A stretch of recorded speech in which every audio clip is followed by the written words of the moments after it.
Hello and welcome everyone. Today in December 2024, this is the last of our project recipe events for the year. I'm thrilled today to welcome one of our Projectkin members, our special VIPs, who has been an active participant in our Projectkin programming for now, I suppose it's been nearly a year since we first launched Projectkin, and it's been a delight to have her an active guest on some of our programs.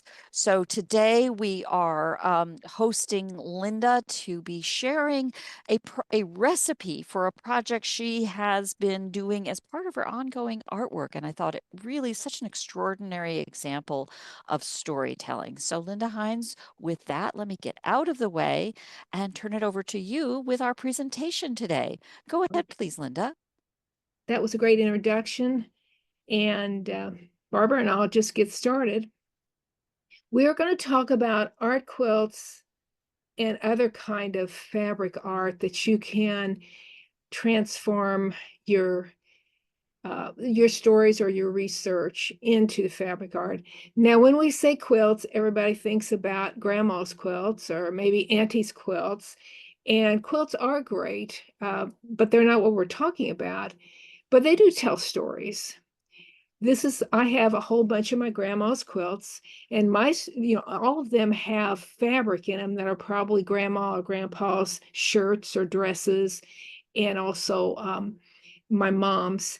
But the memory I have from them is as a little girl going to grandma's, and in the dining room, she had the quilt frame set up, and all of her cronies, all of her friends got around, and they had a thimble on one of their fingers, and they were doing, sewing every little inch, little bitty stitches. And they were, of course, talking about their stories.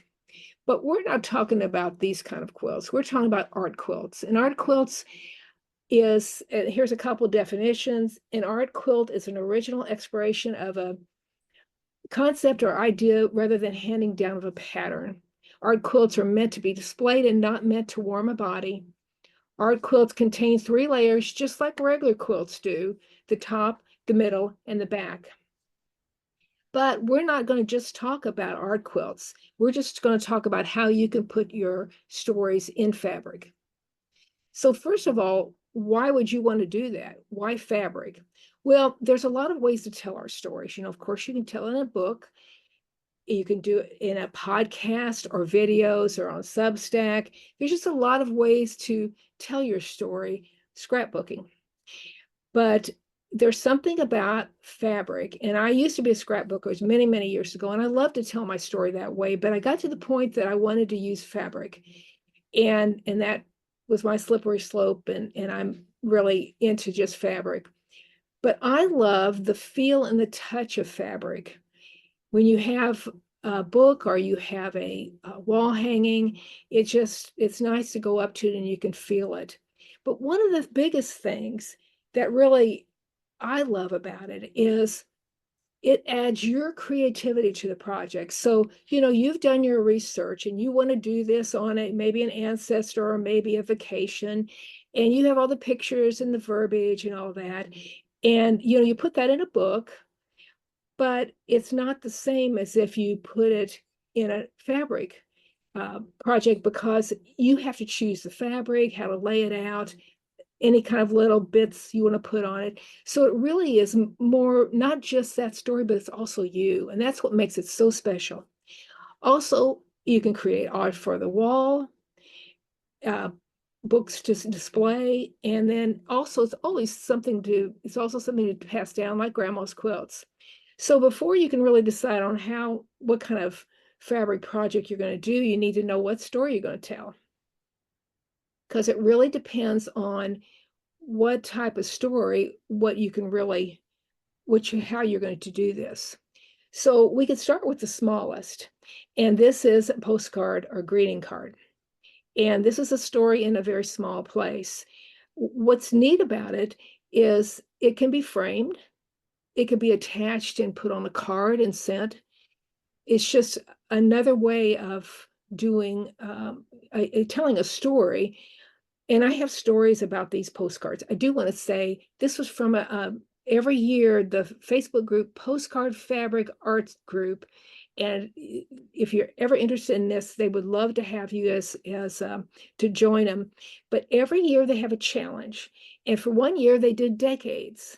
So this was these are three of them from that challenge I did. So on the right is a picture in fabric of my grandmother's and my mom's and dad's ration books.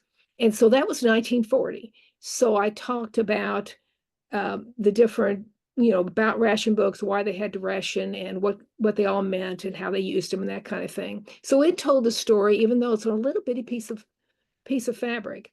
Then we had 1950s, and the only thing I could think of was 50s was stupid saddle Oxfords I had to wear, and I absolutely hated them. You always had to polish them because the white always got scuffed up, and you had this little, if you remember, if those of you old enough to remember, they had this little wand that had this little ball on the end, and that's how you how you had to paint them. And then you had to be careful you didn't get them on the black, and it was terrible. I hated those shoes. Anyway, I didn't want to do that. Let's go back. This is in 2020. For that decade, I finally found Great Aunt Mary, and this was my grandfather's sister, and I had looked for her for years. And so to me, that was my story is, I finally found her, and some of the information that I found was exciting. Plus, I found that someone sent me that wedding picture. Also, we didn't say this at the beginning, Barbara, but if you have any questions during this and you want to stop me, that is fine. I have no problem with that at all. Now, an actual art quilt is 3 layers, just like quilts are. This is the top layer. You have a batting, which I like to use felt or some kind of batting, and then the back, which is just a piece of fabric. Now, to be an art quilt, it has to be bound on all sides. So usually it's either like the binding that you see on quilts, regular bed quilts, or it's facing, or there's a lot of different ways that you can bind them, but they need to be bound on the edge to be official art quilts. And they can tell stories. For instance, it's just a 2-picture story. This is my grandmother and her sister, and I entitled Sister and Best Friends. So when you look at the pictures, of course, pictures sometimes are worth 1,000 words. And this is Grandma and her sister Lucy. And then there's this Grandma and Lucy again, a couple, probably 30 years later. And unfortunately, I never met Lucy because she died before I was born. But it's just, an interesting, a little story on here without any much verbiage at all.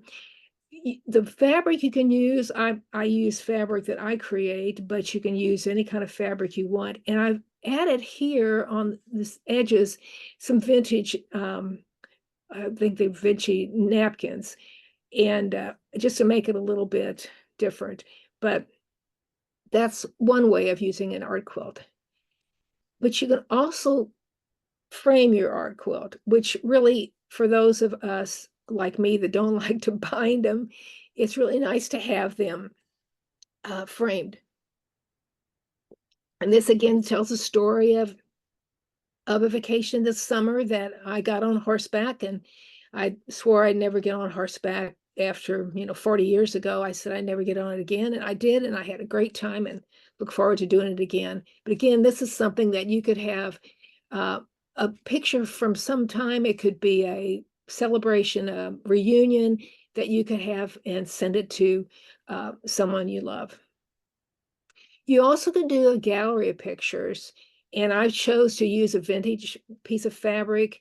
This is a table runner that I cut in half and made it a gallery of my mom's pictures. So it started when she was in school, and then about 17 years old, and then mom and dad getting married, our family when we were young, and then my mom and dad's trip to Hawaii, and my last picture of her. But we all have timelines if we're doing genealogy. And timelines are really neat, and I really like timelines, but there's nothing like looking at them in fabric. Looking at them, you can really see them, see how the time went.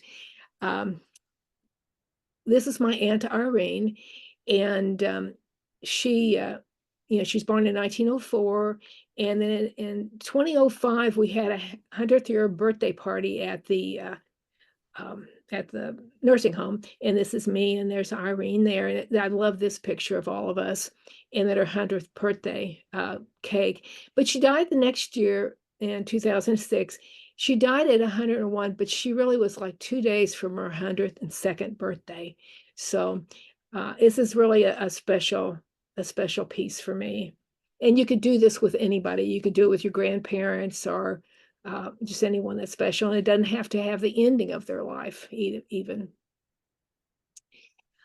Sometimes it's really hard to deal with large photos, a large group in a photo. And this is showing, I've done it on Ancestry. I put the names over the people, and it just looks, it's kind of bad. And sometimes it's hard to see. Sometimes you put the names under it and you have this long list of names and you're trying to figure out who's who. Well, this is a way of doing it that's graphic. And you can see, like, if I'm looking for this is my grandfather here, but I'm looking for his sister, Mary. She's number 5. So I know if I look at number 5 here in my little drawing, there's Mary right there. So this was their reunion of the Shots and Weasels family. And my grandfather, his father died, and then his mom remarried a weasel. So he has all those siblings. But I took a piece of white fabric. I reduced this photo, and then I put a piece of fabric over it and just outlined them. So it's pretty crude, but it does well. It works with it. Additional topics for one-page fabric art could be a family tree, houses, places, maps where ancestors live. I have a book in my reference section here of a woman that has done one on both of her grandparents and had made the roads under it, and then the pictures of her grandparents, and it showed how far they lived from each other. Just a really idea. Special recipe is something that I've thought about doing, but you could do it on some special recipe you have in your family. My grandmother has she always had her special pumpkin pie. And I would have grandmother's picture, and then I'd have a picture of the pie I've made, and then her recipe. And if I had a recipe in her writing, it would be really neat. But I do have it in my mother's writing, and that could be framed to put in the kitchen. Family heirlooms. You could have special day with several pictures like a film row. There's no ending of what kind of topics you can make for one-page fabric art. But we're going to talk about books now. And this is all about all types of stories in a longer form. And these are 3 different types of book with 3 different bindings. And we're going to start with Jillian's clothes. My friend Martha's daughter's name is Jillian, and through the years I've dyed stuff for her and made stuff for her. But when she was real little, I made her this book, and her mom sent me all her favorite clothes, and I cut them up and put them in here. And so this was not only a keepsake for her, but a learning tool. For instance, on this page spread, I've got her favorite dress, and then I've got buttons, buttons, buttons. Let's button up your dress. So she could button up her dress. I had her, I cut part of her shoe out, sewed it on, and said, let's tie up your shoe, and so snaps and all kinds of things. So it was really a learning tool for her. She took it to her first show and tell, and her mom and her both are really happy. And it'd be nice, something for her to pass on or to show her kids when she gets to be that age. This is a ring binder, and which is an easy way to bind a quilt or a fabric book. If you don't want to deal with grommets, yourself, you can go ahead, and they do make these books that they're already made, and all you have to do is add your own fabric. This is another book. This is Bambi and Mail. This is my grandma and grandpa. And this is a great way of sharing ancestors' lives or any other events or anything any story you want to tell, really. It makes a great coffee table book if you have a coffee table. It's not a book that you're going to put with your other books in the shelf because you'll want to let it sit out or give it to somebody that will set it out. This is a different and an easy binding. It's called tab binding.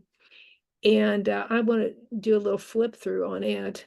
So, of course, it's Grandma and Grandpa at the top there in front. This is their actual wedding picture that's printed on fabric, and the notice that was in the paper. I typed it because it was really hard to read from the old paper. This is where they built their house and lived all their life. Some pictures of Grandma and Grandpa. My grandpa owned a company, so this is about his company, and a little bit about that. And then this is my mom was their only child, so that's about her. And then again about grandma, her sister, and mom and her cousin. So that's just and that's just another way of binding, and you also can add pages to it too. The next one is it's an October 2023 fabric book. And this book was, if you read my Substack post, it's called A Letter to Steve. I wrote my ex-brother-in-law a letter after my sister died to let him know that she had died, and they had been divorced for 40-something years. And from that, we've become friends. And so he and his wife and Dave and I have taken trips with them and also visited them. This book is about the very first trip when we got to meet them face to face after talking to them quite a bit. This is on my YouTube, but I'm going to talk over it so you don't, okay, it's a recycle. Another fabric is great to use is recycled jeans. And one thing about this is we were outside most of the time and it was cool. So it pretty much is about what the book is. This is another binding. It's just a sewn binding. There are a lot of paper books are made with the sewing, with the binding like this. And it's real easy. This is what the inside looks like of each 4-page spread. This has 3 spreads, so it has 12 pages. And this is very simple. There's no text in it. It's just pictures. Just kind of gives I've given this to Sharon and Steve, and it gives them helps them memory. They remember now what all we did, like play croquet, and we did a lot of hiking and spent time in their woods. And Sharon and I redid the Iris Garden, and that just some great experiences, some more hiking, and I made all those leaves from prints. I printed leaves. And Dave was in Steve's workshop. So again, there's no verbiage, and there could be. You could have all kinds, you could write about all kinds of things. But that was that book. So to get started, and I was just giving you examples, just some ideas if you're interested in incorporating fabric to tell your stories. You need to gather photos or other information. So also, if you don't have photos, birth, death, marriage certificates, passenger lists, military records, whatever tells your story. And then your text. Now, like I said, and you'll see in this picture, the wedding announcement for my grandparents, I could have taken the picture of the newspaper, but it just wasn't very clear, and then printed it on fabric, but I didn't. I went ahead and typed it up myself. And again, you need text for your story, any kind of vintage fabric, lace, etc., if you want to.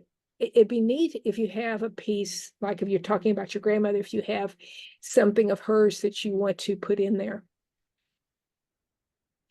Additional supplies, how we're getting the photographs and any of the text, we're using inkjet fabric sheets. There are lots of ways to transfer photos or other things onto fabric, but this is the easiest way I have found, and it's fast. I use June Taylor, but there are a lot of other inkjet fabric sheets. You also need fabric, vintage linens if you want to use them, etc. For the inside, I use felt or batting, and I don't use craft felt. I use either rayon and wool felt, or there is a polyester felt that is between craft felt and wool felt.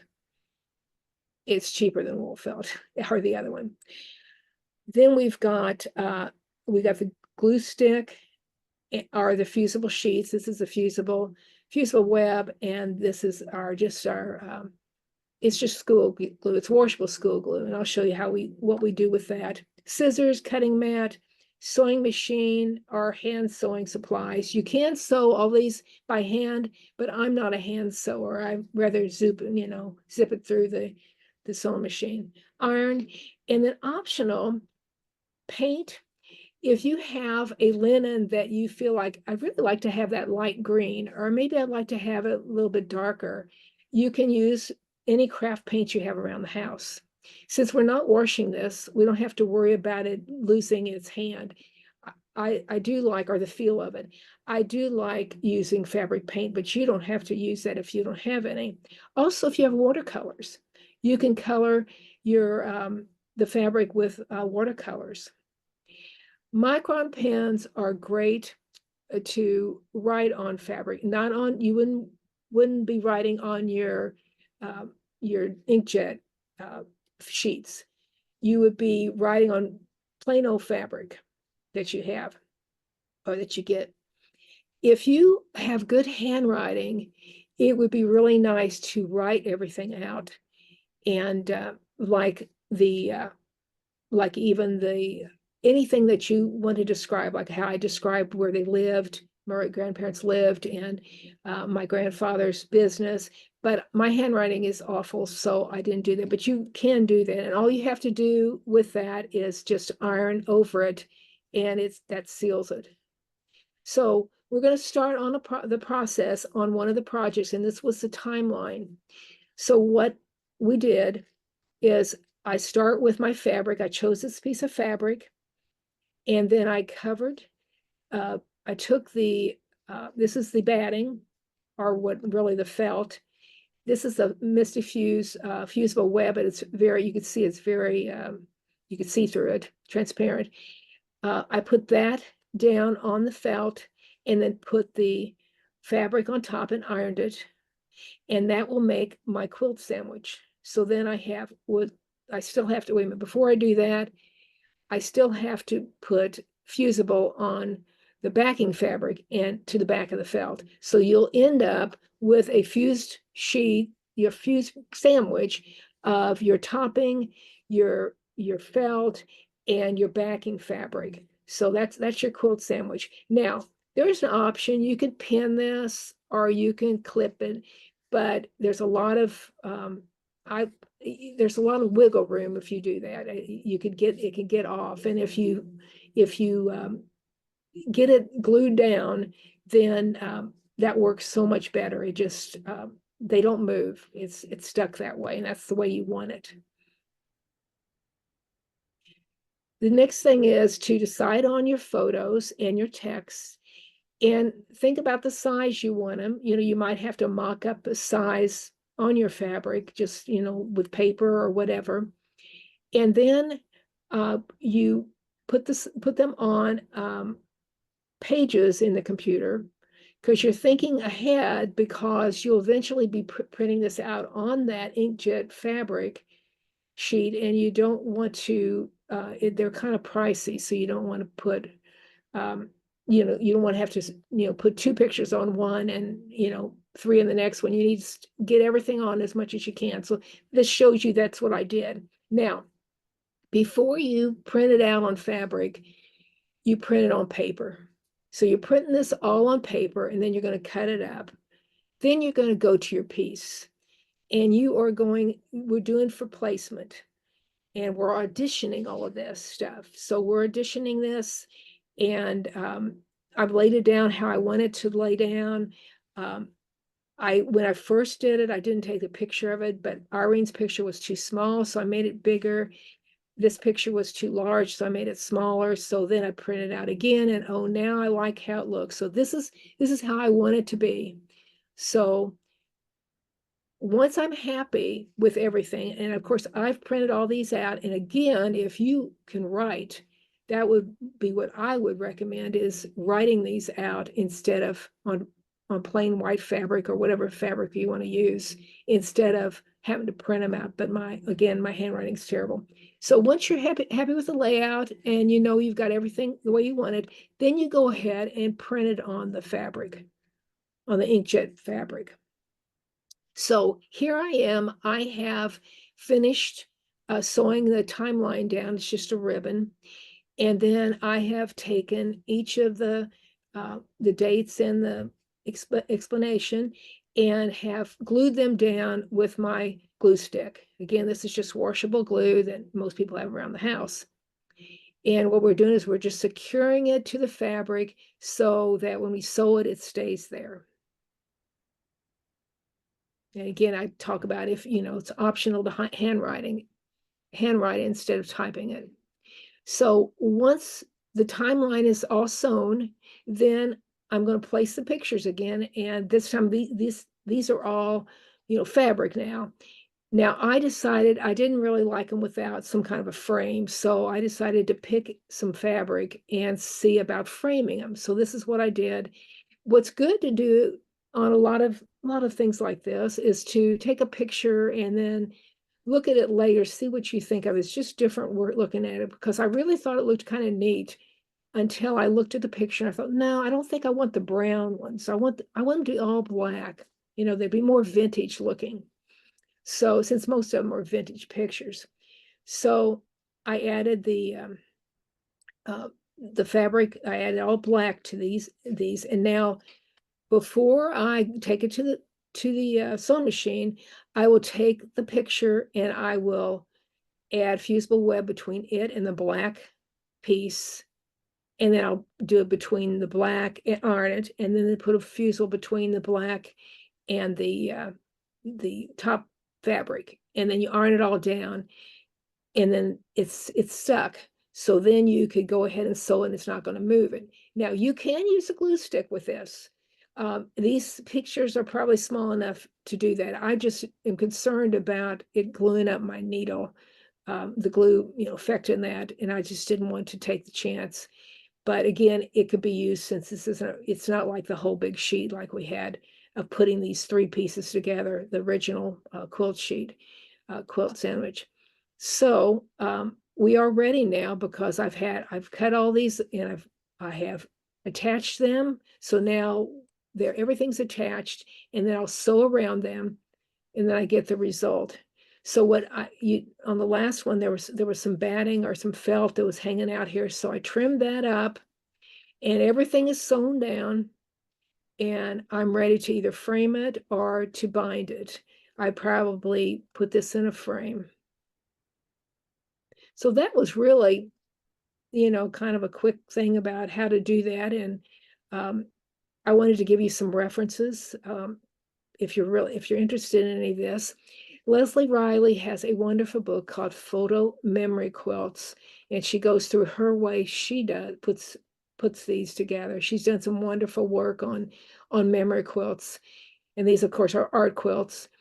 She also has a great online class. I took the online class, and you could see exactly how she makes decisions on picking out. Like I was telling you, I picked that out, decided the brown didn't work. Well, she does that with all kinds of fabric.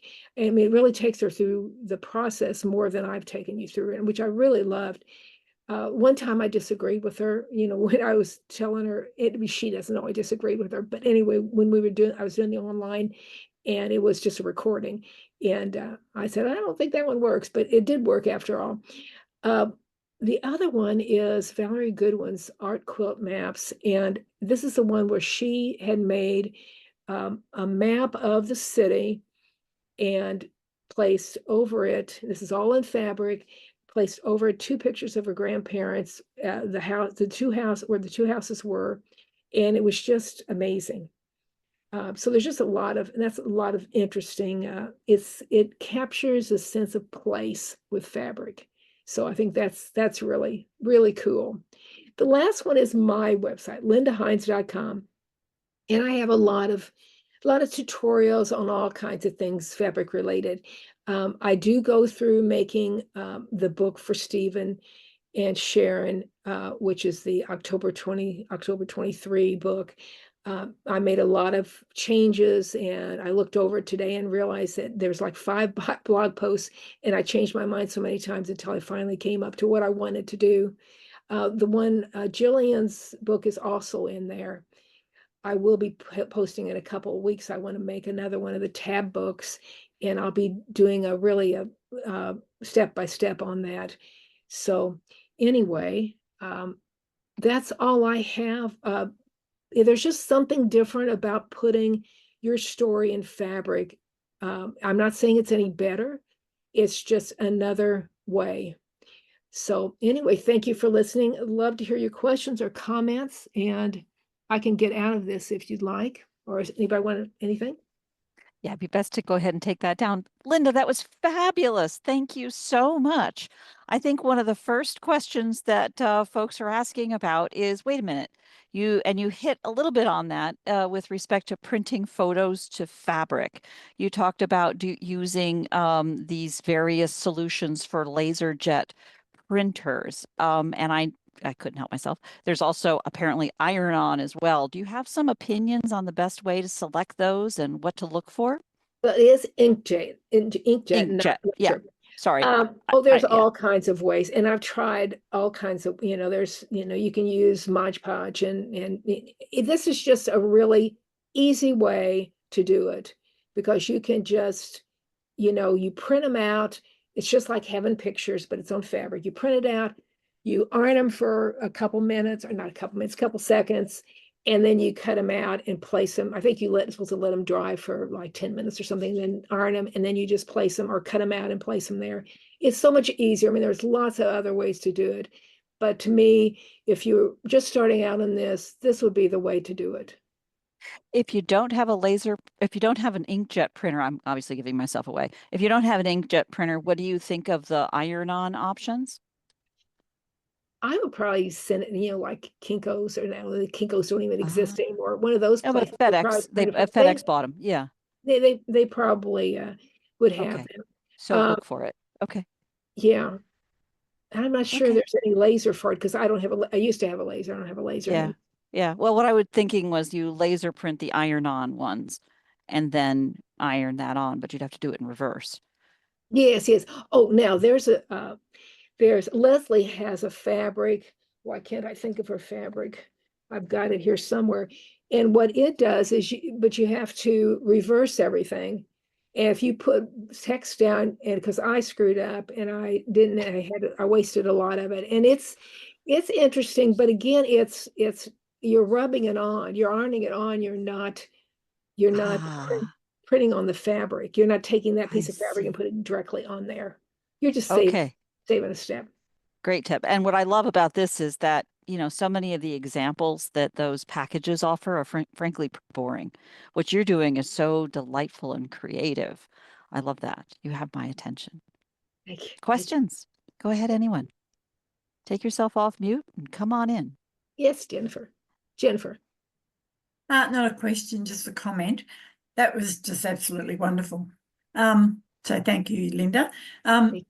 So in the old days, before I was bitten by the genealogy bug, I used to be a quilter, and that was my passion. But I had to follow a pattern. I wasn't creative enough to, Oh, but but I loved it. But I never would have thought of combining the two, quilting and telling the family stories. And they're yeah. absolutely beautiful, and I can just imagine them being passed down, whereas sometimes maybe a book, if you put your information into a book, that might just sit on a shelf and then get tossed out. So no, really great. So thank you. Thank you. Well, I gave that book to Steve and Sharon. And so we went down there like the next month, and they had it laying on their coffee table. And so everybody Oh, that comes in, and like I met some of their friends and they said, "Oh, I loved your book." So I mean, they're all, and then we went on vacation in June and she said, "Are you gonna make me another one?" I haven't got around to that. I said, I haven't got around to that. I don't know what I'm going. I'm going to, but we'll have the to wait. But pressure's on anyway, now. it is like that. And again, it's putting you in there, not Mm. just the story, because you're in Yeah, that too. That's what I yeah, love about it. It's showing yeah, your creativity. So, yep. yeah, Thank it's you. wonderful. Thank you. Yeah. And Mary, thank you with some tips there for color laser printer. Oh, So that Yeah, yes. Lisa Capon Quilt, she's got a couple of YouTube videos and I have printed on fabric with hers and been very, very happy with the results with her methodology. great. She Uh, doing it. What kind of, is it laser, you say? It's laser and she adheres fabric to freezer paper Yeah. and then feeds that through the printer. Yeah, you Um, can do that, or you could put it on, if I've got those labels, like labels that you use, they have come mhm. in a whole page label. I mean, that's an option, a whole page label, and you put that on the back of it, and then, cut it paper size, and then it comes paper size. The label comes paper size, and you cut the fabric to paper size, and you put them together, and then you run it. The only thing about that is I'm not sure how stable it is as far as the color. And if you're wanting to do this for, to save and to pass down, I really trust June's, the one that's been pre-treated. But again, if you're just doing, but to me, yeah. So that, yeah. Yeah. I've used color laser and then retain and Yes. I've got a Cricut heat press, so I do all that. And I mean I did a bookcase quilt that has photos in the bookcase Oh, wow. and use that. So That's great. But you have a yeah, laser. Yeah. yes, yeah, because I don't have an inkjet, and so the inkjet paper doesn't work for me. So Yeah. Well, that's I had to great that figure out laser. another way. Yeah, Well, it's yeah. great that laser works. And that's wonderful. Yeah. And you got a I had Cricut. I had trouble back in the day with inkjet printers and fading of colors for, when print your own photos was a new thing. I've got a lot of faded photos around the house. Have you seen fading in things that you laser print to fabric? Does that fade to sunlight? Um, I try to keep the quilts out of sunlight. I mean, for me, Just a good idea in and general. yeah, and I mean, I've got one that's like 4 years old, maybe, or 3 years old. I haven't had any fading yet, but I mean, it's not 50 years old, so I don't know Yeah. what'll happen in. I'm inspired by their background there. And and your example, Lynda, of maps. Maps are such a natural surface to quilts. I can remember as a kid driving little cars around on fabric, Yes. pretending it was a map. That's brilliant. What is that behind you, Mary? This is a place in County Tyrone, Ireland. I had a gravestone that told me the place where my ancestor came from, and it took me years to figure out what that was because it's not a townland. It's just a wide spot in the road. And finally, I found the place, drove my map around a Griffiths valuation 1850s era map, and found the word. And then the Griffiths valuation website allows you to get an aerial photo, a satellite Oh, photo of it, basically. And I used that as a pattern and made a quilt it's about 25 maybe by 18, oh my and I used it gosh. as my backdrop. Gorgeous. It's That's fantastic. great. Thank you. It's kind of funny. I used my FOF Creative Performance plow to plow all the furrows in it, and then I actually got to go to the place. It's really hilly. There are no crops growing. It's basically sheep grazing thing. So all my furrow lines don't exist in real life, but I needed some way to quilt it. So That's um, that's great. That's thank you. great. Thank you. Other questions? Come on in. Hit that mute button and join us. I want to hear what Kathy has in her Yeah, background. I want to know what that's in your background, really. Kathy? Mine? I can't claim that I own that. That was something created in a group I belong to who do digital scrapbooking. So that was just a little art background created by the leader of that group. Well, it sure is neat. So it's all digital art. Yeah, definitely. That's And beautiful. it's backwards and it says Canadian Gals because the group is Canadian Gals Love Artisan, which is the software project. That's See it right way around. That's great. See if we can fix that. No, it's right way around, Kathy. Oh, is it? To me, it Right, looks yeah, backwards. it's right. You're right. Yeah. Okay, I'll just quit looking at it then. Yes, they do incredible. The group I'm in, some of the ladies, they do incredible things in their books. So. Come on in, more Well- questions. I hear you. Lynda, you've inspired me to try to do something for my husband for our anniversary. Oh, that would be wonderful. I want to And he do a would book. love that. I've Hadn't done a thought of- little bitty one. I've done little bitty ones for him, but I've never done anything that big. So that would be nice. Great. That was ingenious. I can't even imagine. I have enough job doing pictures, let alone anything like you've done. My goodness, Oh, that's way out. It's fabulous. Oh my gosh. thank you. Yeah, just Go ahead, Vivian. This is my first time here, and I am so happy. You really inspired me, Lynda. This is amazing. I am a new grandmother, and right now I'm thinking I have tons of pictures of my parents, my grandparents, my great grandparents. Oh my gosh.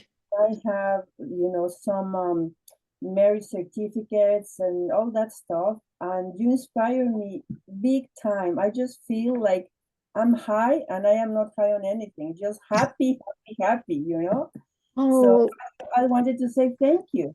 Thank you, oh. thank you. Well, I'm excited for you. And if you have any questions, you can get hold of me. And it's LyndaHeines.com, but I can put my email in there. If you have any questions, if there any way I can encourage you and I'd love to see it too. I'd love to see what you do. So, Oh, she's absolutely phenomenal. Thinking of, I have a 2-year-old granddaughter and a newborn baby boy grandson. So I want to make this for them, so they can see their history, their ancestry.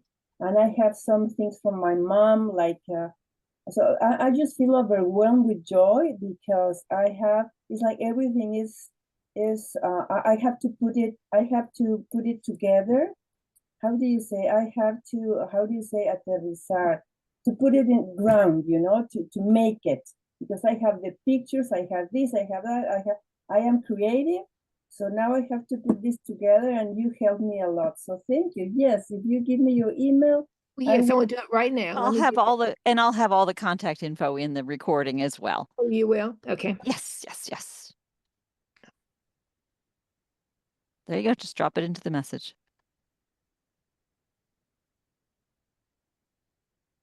Other questions and comments, come on in. There you go. I absolutely loved the little dress book, the book of dresses. I really appreciate that. It's a great learning tool for a little girl or something to also have. I wish I'd had something like that when you're older, like what little dresses I wore, or as well as the learning tool, just even snippets of my old dresses would be really lovely. So I think that's a really lovely idea. One thing that comes to mind, I'm a writer, and one of the things that comes to mind as I see all this is interesting where you want to be part of telling the story of the old, which I really think is the creative part. One of the things I think that sometimes people miss a little, if they have the access to do research, is a little less chronology and a little more personality.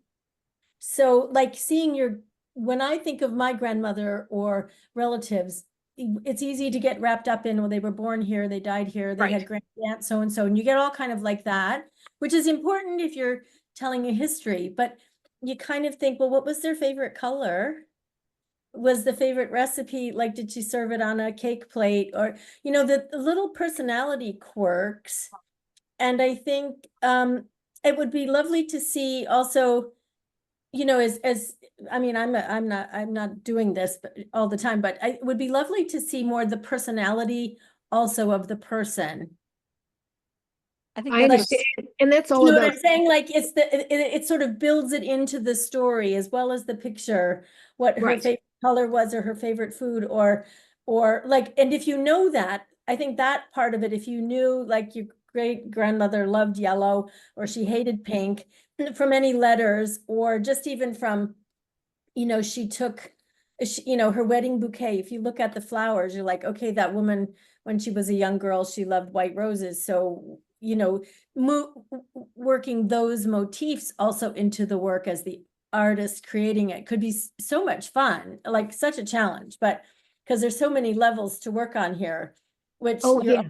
really amazing, you know, in all that you're doing. But it strikes me as that's also another level where people could kind of take it. And you know, that's what, you know, a lot of people think about genealogy, that it's just dates. And it's not. It's all about the story, what's behind it. And it's just like the pictures tell a lot of stories too. Like my grandfather, you know, and him with that other guy there, and then I had the pins that they, you know, gave out, just things like that. Of course, that brings back memories to me. But another thing I wanted to say on Jillian's book, I also made another book for her, and it was on colors. And every page was colors like blue, green, that were color fabric I had dyed or printed or whatever. And then I had blue written as blue. Her dad is French, so I had bleu. I had the French Okay. Oh, equivalent. lovely. So I was teaching her not only her colors, and I had felt that I had like there was like a square like for the green one, and then you take this felt thing and you put it there if you got the right color. So that way her father loved it, and of course I was trying to get in good with him, you know. You know, because he didn't really know me that well, and you know, here I'm trying to help her with her French. So anyway, but yeah, those were a lot of fun to make. So but anyway, but I understand what you're saying. You are so right. There's so much more.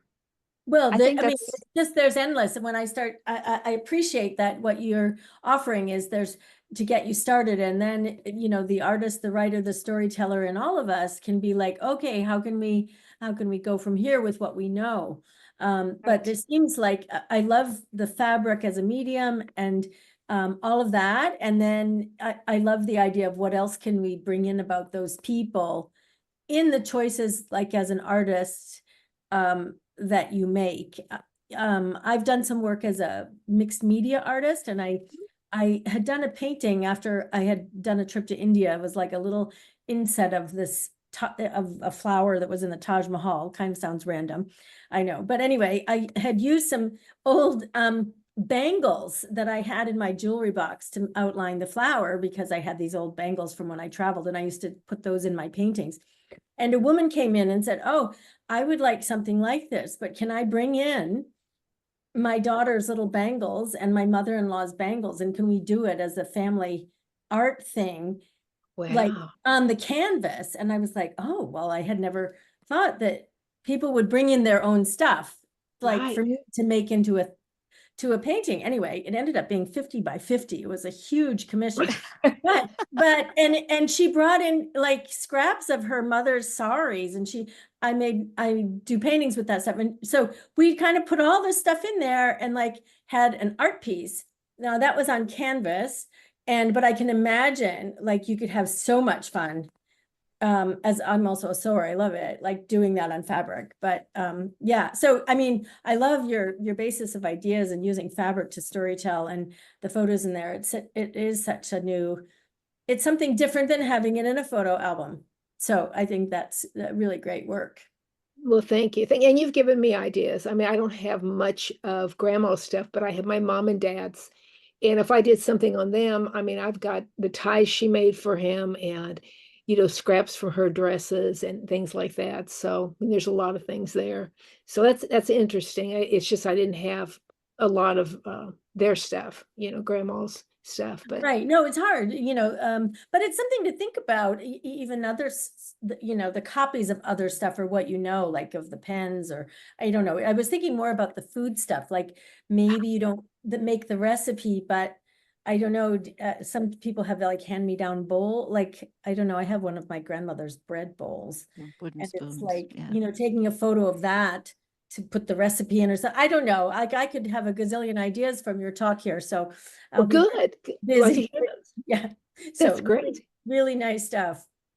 What I love about all of this is to appreciate that fabric is like a vessel. It carries with it so much. To see a little dress that you remember wearing and then you repurposing it into now something to learn how to button or to reflect back on it 50 years later and remember that dress that you used to wear. There's no words that would have explained that idea. And it just is such a wonderful reminder how, yes, words can carry a lot of other meanings, but here you're playing with objects to do that. It's mind blowing, whether it's a bangle, a wooden spoon, or a piece of fabric or a dress. Yeah. Genius.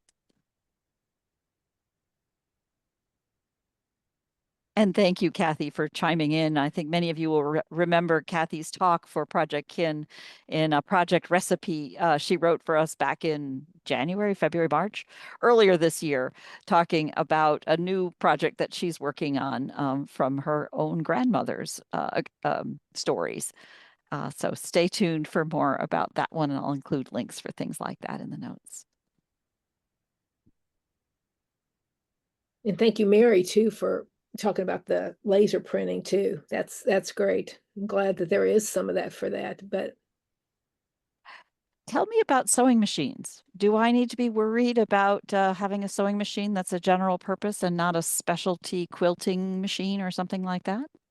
it depends on what you're talking about.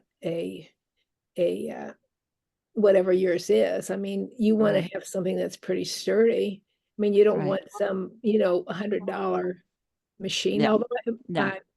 I guess you can, and Mary, you could chime in on this, but I just, I have several, and I have my preference, but there's just so you have something that's somewhat sturdy. Yeah. I'll probably break a few needles before I figure out the right size.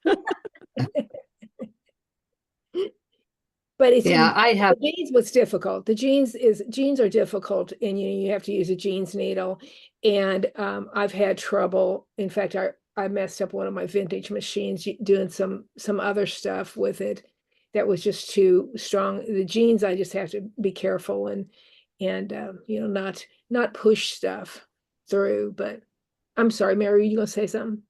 well, I kind of go slow and practice on make your quilt sandwich and kind of practice with something you don't care about, but look at the fabric and make sure that you can do what you want to do. And some things you just can't do, like that jeans book. I decided I was going to I changed it so many times. I was going to sew all 3 signatures, so it'd have a total of 12 pages into the cover. Well, I sewed the first one, was fine. I couldn't sew the other ones. It just did not work. So I had to end up tearing it out and hand sewing it. So things like that you find out as you do it. Mm-hmm. Mm-hmm. For the you had me with the rings, the little circular rings. I happen to have a lot of those. Can you use buttonholes for the holes instead of grommets? Oh, sure. Sure, I don't see why not. Also, you could do, and I've seen there's a woman on she does woman on Facebook, not Facebook, YouTube. Can't remember what her name is now. Julia. She doesn't even use grommets. She just sews around them a whole bunch of times. So it's real shabby chic, or shabby, whatever they want, boho or whatever, but she'll just keep sewing around it. And I thought about doing that because I was going to do that with grandma's thing, grandpa's thing, but I decided I wanted to use a different binding. Well, that's just a hand-stitched buttonhole. That's what we call that one. Oh, well, yeah, yeah, The buttonhole stitch. right, right. Are there hashtags or other search terms that are frequently used? Sewing art, book art, quilting art, words like that that are often used? Fabric books, of course, quilt art, art quilts, memory art quilts, Okay. memory quilts. Well, I'll be sharing this recording in all the usual places. We're on 10 9, I dropped to X, social media channels now. And this, for the first time, will be our very first experiment in cross-posting Projectkin event recordings to YouTube. So hello, YouTube. Projectkin, or rather youtube.com/Projectkin. Why at Projectkin? Why not? And so I'm paying attention to new ways to get attention to new audiences. Welcome everyone into projectkin.org, where our events are free, our community is warm and welcoming, and we're all about family history storytelling in any way, any form that gets it done, including fabric, including visuals, including creativity, most of all.